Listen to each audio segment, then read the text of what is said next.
Bonjour à toutes et à tous, bienvenue dans Évadez-vous près de chez vous et si l'on partait ensemble en excursion. Dans cette émission, je vous prends par la main et nous découvrons ensemble un nouveau lieu chaque jour. Merci à notre partenaire Wallonie-Belgique Tourisme. Aujourd'hui, je vous propose de découvrir ensemble Schaerbeek. Schaerbeek est composé de nombreux quartiers souvent très populaires et cosmopolites. Il y a quelques endroits à voir, le parc Josaphat, on va en parler dans un instant, l'hôtel communal construit en 1887, l'église royale Sainte-Marie, les Halles, la Maison des Arts, mais aussi de nombreuses maisons Art Nouveau et Art Déco particulièrement bien préservées comme la maison Autric. Jacques Brel est né à Schaerbeek. Schaerbeek, c'est aujourd'hui un lieu privilégié d'une population plus aisée, choisie pour son architecture et sa situation pratique. Elle est proche des institutions européennes et du cœur financier de la ville, de l'OTAN, de l'école européenne, de l'aéroport, du ring et des autoroutes.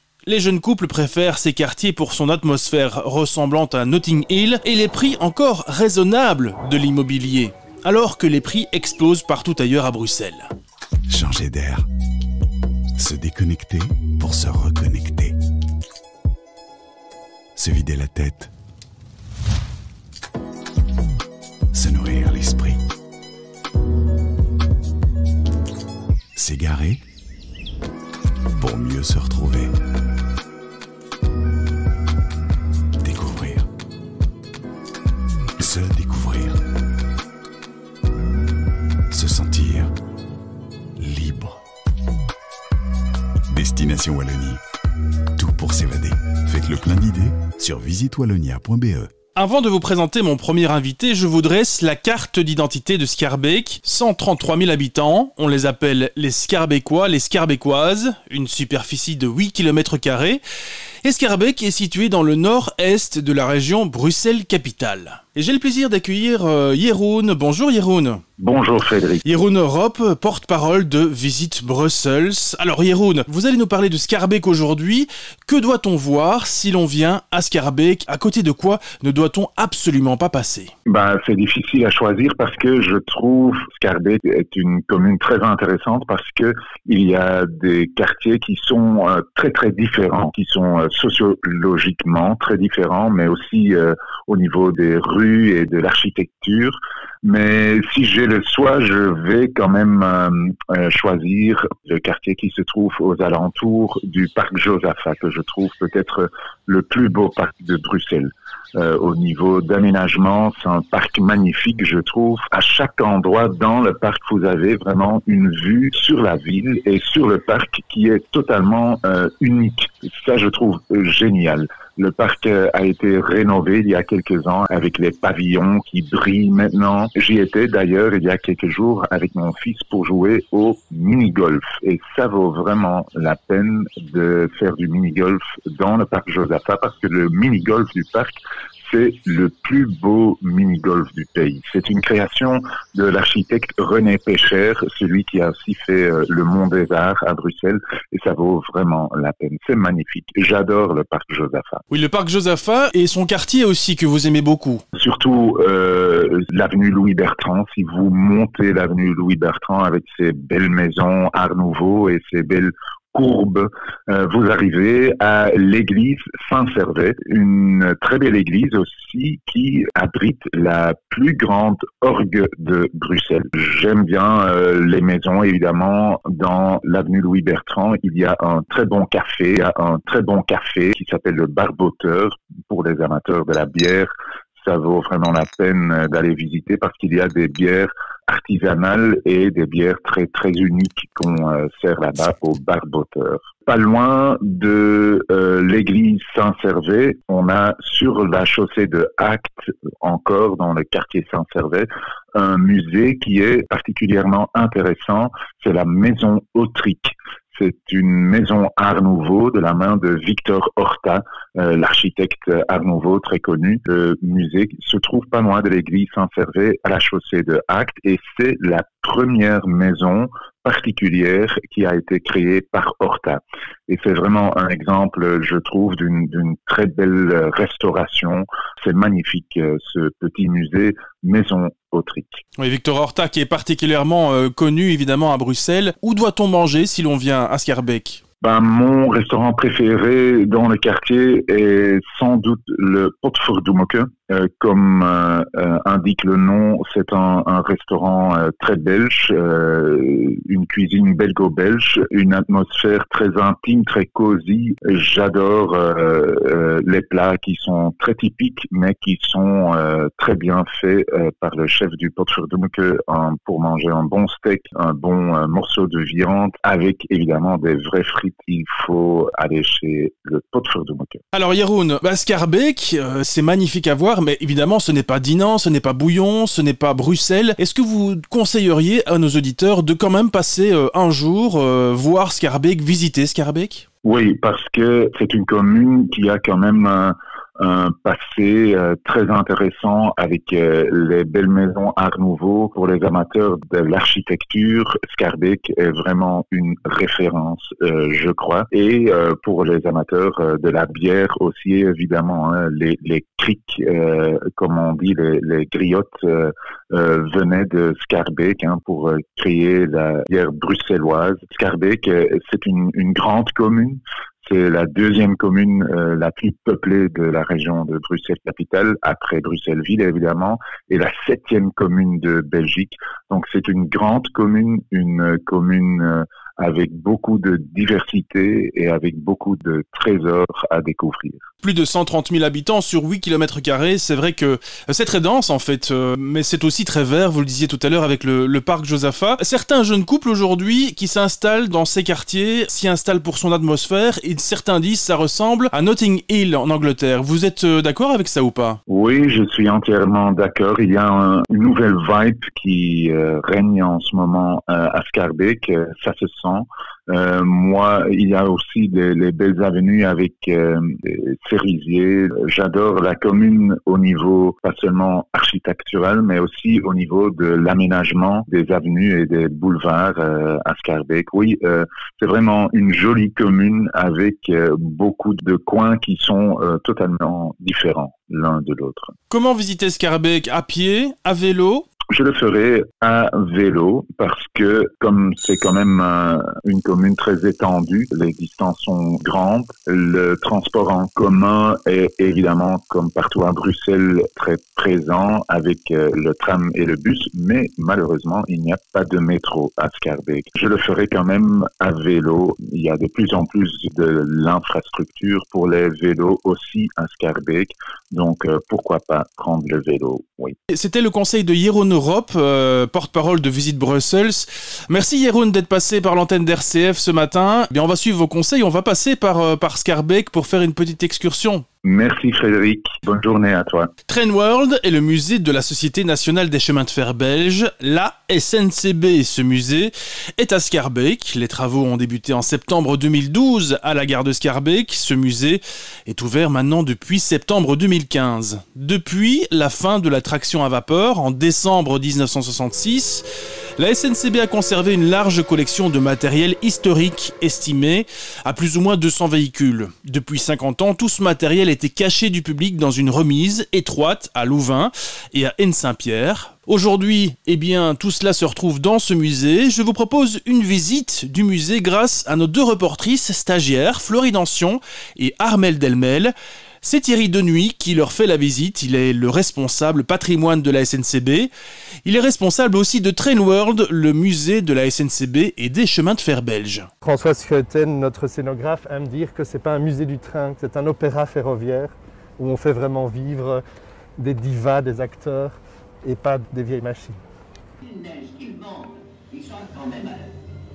Le musée Train World se trouve dans un bâtiment moderne dans lequel on montre les trains et dans deux bâtiments qui sont en fait les deux anciennes gares de Schaerbeek.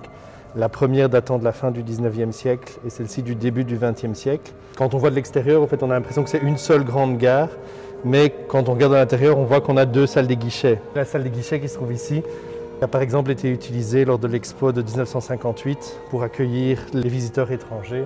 On présente ici des maquettes des plus grandes gares de Belgique. Donc on a Anvers Central, Bruxelles Centrale et Liège. On trouve aussi tout un assortiment d'uniformes de gare. Et donc pour les uniformes les plus anciens, ce sont des vrais uniformes d'apparat. prolonger maintenant jusqu'au 11 octobre une exposition sur Paul Delvaux et les trains. Une première partie qui se trouve dans une salle à l'étage qui présente des œuvres un peu plus fragiles qui doivent être protégées dans un environnement un peu plus isolé du reste du musée. Et alors des grandes pièces de Delvaux qu'on verra plus tard dans le musée qui sont vraiment en dialogue avec les trains. Delvaux a habité pendant toute une partie de sa vie à Bruxelles et donc on voit énormément de vues de la gare de Bruxelles-Luxembourg. Il peignait toujours presque les mêmes perspectives, ces vues très typiques des trains alignés en gare, avec aussi une attention pour les personnages des cheminots, qui évidemment montrent surtout la difficulté du travail manuel à l'époque. La SNCB a une des collections les plus anciennes de trains, étant donné qu'on était sur le continent le premier pays à avoir une liaison de chemin de fer entre Bruxelles et Malines.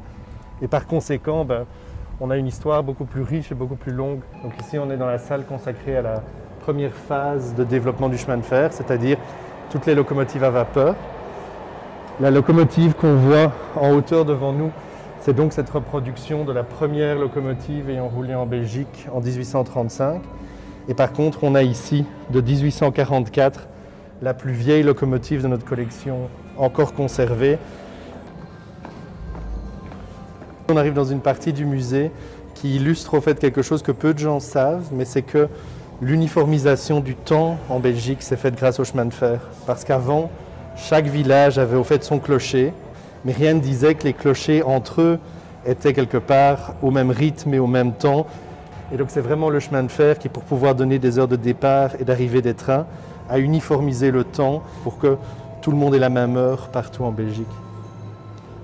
On arrive dans ce qu'on appelle notre grenier ferroviaire, qui est au fait des tas d'objets qui, pris séparément, ont peut-être très peu de valeur, mais mis tous ensemble, ils donnent vraiment une idée de l'histoire du chemin de fer, de l'évolution, tous les objets qui ont servi d'une façon ou d'une autre à faire fonctionner les trains. Le thème de la deuxième salle, qui est au fait de montrer les différentes technologies ferroviaires, donc ça va de la vapeur au diesel et à l'électrique. Et pour ce qui est de la locomotive à vapeur, c'est la locomotive la plus rapide à vapeur qui ait jamais roulé en Belgique. C'est notre type 12, c'est vraiment notre Mona Lisa de notre musée.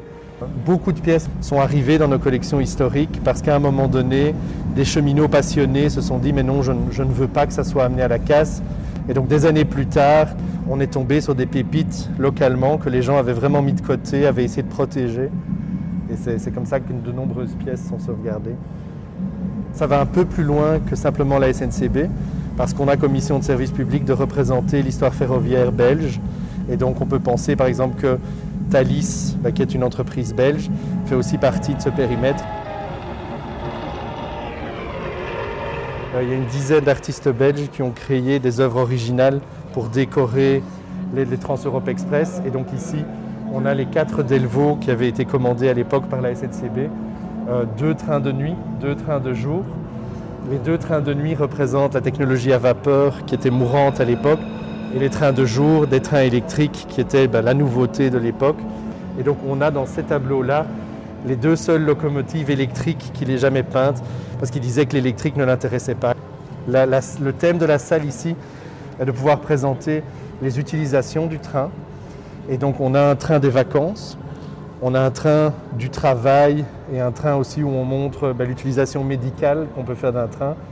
Et malheureusement, dans les utilisations un peu plus tristes, on a derrière la paroi un wagon de la déportation. C'est la seule pièce dans l'ensemble du musée qu'on n'a pas voulu rénover, on l'a mis telle quelle. Dans cette pièce aussi, une maison du garde-barrière, qui est au fait la véritable maison du garde-barrière qui se trouvait sur le site de la gare de Schaerbeek. Et donc on a décidé de construire l'enveloppe du musée autour de la maison. Elle était là à l'origine. Et donc ça permet de présenter une autre facette encore du monde ferroviaire, qui est vraiment le fait que des gens habitaient, je dirais, sur l'infrastructure ferroviaire. La voiture écrasée qui est ici est au fait une voiture qui a vraiment été écrasée à un passage à niveau. Et donc heureusement personne n'a été blessé. Et donc on a voulu la présenter ici pour vraiment aussi pouvoir sensibiliser les gens au risque de traverser des passages à niveau. La SNCB date de 1926 Et donc l'idée de créer la SNCB comme entreprise et de ne pas simplement avoir une régie d'État qui s'occupe des chemins de fer était au fait de pouvoir amener un peu de renouveau, d'innovation, etc. Et donc dans les années 20 et 30, la SNCB a fait appel à Henri van de Velde, qui a non seulement fait le design du logo B, et qui a aussi fait des designs d'intérieur de train à la même époque.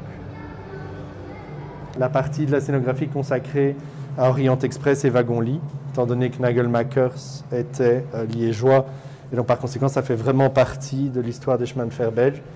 Et on voit évidemment tout le luxe de ces trains. Une autre utilisation du train qui a été très importante, c'est le fait d'avoir des trains postaux.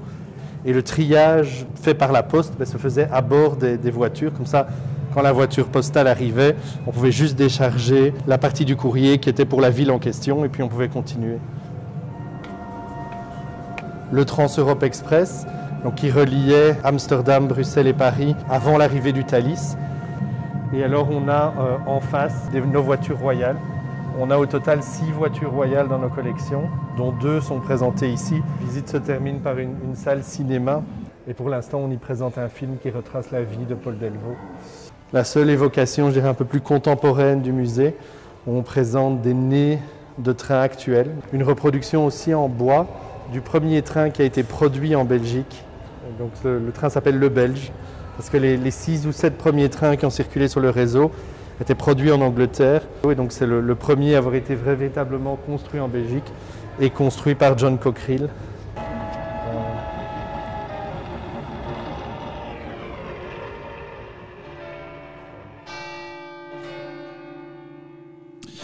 Si vous passez à Scarbeck, eh bien forcément vous la verrez, l'église royale Sainte-Marie. C'est de ce bâtiment et de cette église dont on va parler avec Jean-Pierre. Bonjour Jean-Pierre. Bonjour Frédéric. Jean-Pierre Van Binebeek, vous êtes guide, vous guidez notamment à l'église royale Sainte-Marie, comme d'ailleurs vous guidez dans toutes les églises de Bruxelles. Est-ce que vous savez nous expliquer en quelques mots quel est l'intérêt de cette église et pourquoi elle est si intéressante ? Elle est tout à fait atypique.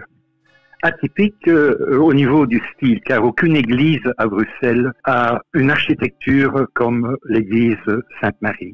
Lorsqu'on entre dans cette église, on est impressionné. Impressionné, on a l'impression de ne plus se trouver à Bruxelles, on a l'impression de se retrouver en Orient. C'est une église qui ressemble très fort à Sainte-Sophie, par exemple, à Istanbul. Nous sommes en fait en plein style byzantin. Pas tout à fait, parce qu'il y a encore des touches d'autres styles. Par exemple, on trouve des touches de roman. Et ça, c'est la première impression qu'on a, une impression d'une église qu'on ne connaît pas à Bruxelles, qui est vraiment atypique. Si l'on passe par Scarbeck, Jean-Pierre, est-ce qu'il faut venir voir cette église ? Mais je crois que si vous êtes intéressé par l'architecture, c'est un must. Parce que il y a tant de personnes qui vont à Sainte-Sophie, à Saint-Vital, et qui ne connaissent pas Sainte-Marie. Or, je crois, je ne dirais pas qu'elle est comparable à Sainte-Sophie, mais elle est tellement belle et tellement riche au niveau de son architecture, mais également au niveau de son histoire. Elle est fort liée, en fait, à l'indépendance de la Belgique. Nous sommes en 1830-31, nous avons un nouveau roi, tout jeune, dynamisme qui, en fait, entraîne le pays derrière lui, et il s'installe à Laken. Or, le trajet Bruxelles-Laken passe à l'endroit où se trouve actuellement l'église Sainte-Marie. Mais à l'époque, dans les années 1930, la rue Royale s'arrêtait à la Petite Ceinture. Donc, qu'est-ce qu'on a fait ? On a allongé la rue Royale. C'était pratiquement la campagne encore à l'époque. Mais très très vite, le quartier a connu une explosion au niveau de la construction. On a commencé à construire des maisons de maîtres dont on voit encore des traces à la rue Royale actuellement. Donc il y avait un besoin de construire une église.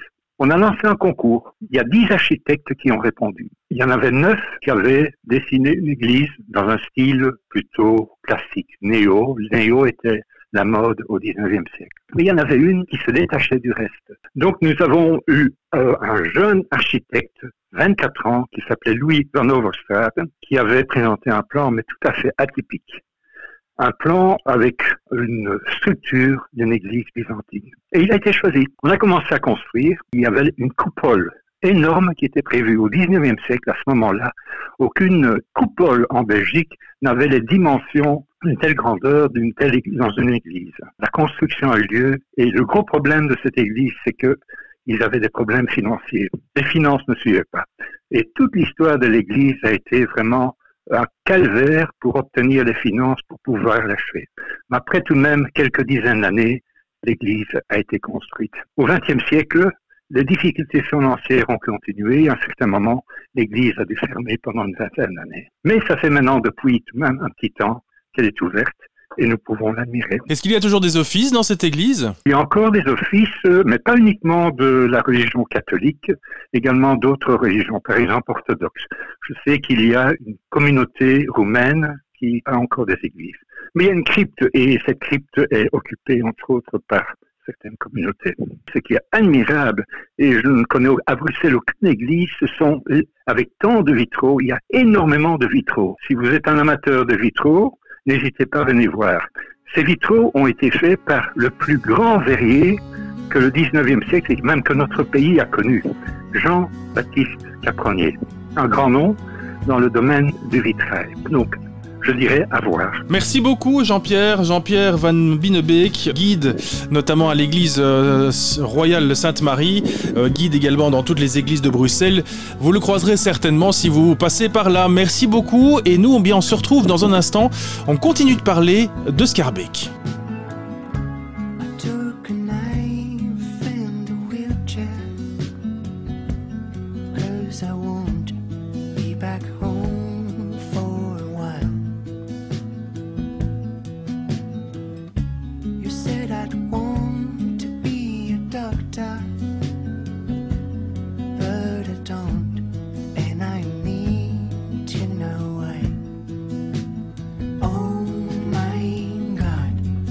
Just folded and burnt like a parchment, oh, engraved like a star on the pavement, oh. I believe in the past, I believe in ghosts, in the songs I can write, in the problems solved.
On poursuit la visite de Schaerbeek dans cette émission et une maison qui est bien connue à Schaerbeek, c'est la maison Autric.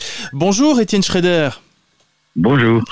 Alors Étienne, vous êtes l'administrateur de la maison Autric. Pour ceux qui ne connaissent pas, est-ce que vous savez nous donner quelques explications ? Qu'est-ce que c'est en fait ? La maison Autric, d'abord le nom de la maison, c'est le nom du premier propriétaire, donc de celui qui l'a fait construire. Il s'appelait Eugène Autric et il s'est adressé à Victor Horta dont ce fut la première construction remarquable de sa carrière. Donc, la maison Autric date de 1897 et elle est accessible au public depuis 2004. Victor Horta, évidemment, incontournable dans la région bruxelloise notamment. Qu'est-ce qu'on peut voir, Étienne, dans cette maison? C'est une maison bourgeoise bruxelloise typique de la fin du 19e siècle. L'Art nouveau commence à naître. On remarque l'Art nouveau dans la façade, qu'Horta a réalisé d'ailleurs à ses propres frais, parce que Eugène Autric n'aimait pas trop ce genre d'architecture. Certaines pièces dans la maison signalent quand même la patte de Victor Horta. On voit que ce n'est pas n'importe quel architecte.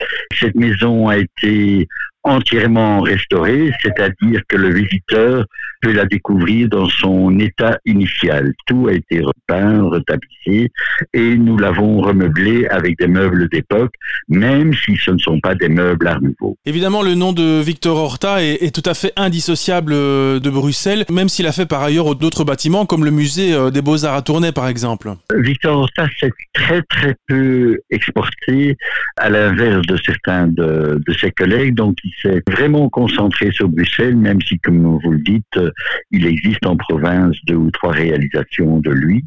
Mais là, nous assistons vraiment à la naissance d'un type d'architecture. Donc, Victor Horta est gantois. Il était arrivé à Bruxelles depuis très très peu et il a commencé à construire dans le cercle de ses amis, cercle des amis francs-maçons, puisqu'il s'est inscrit à la loge des amis philanthropes du Grand Orient. C'est là qu'il a eu sa toute première clientèle. D'ailleurs, la maison Horta est tout à fait contemporaine d'un autre hôtel de maître du même architecte qui, lui, est considéré comme la première réalisation Art nouveau jamais construite. Donc, déjà, jeune architecte, Horta menait plusieurs chantiers de front. Étienne, c'est une émission sur Schaerbeek aujourd'hui. Si l'on vient à Schaerbeek, est-ce que c'est un incontournable? Il faut passer par la maison Autric?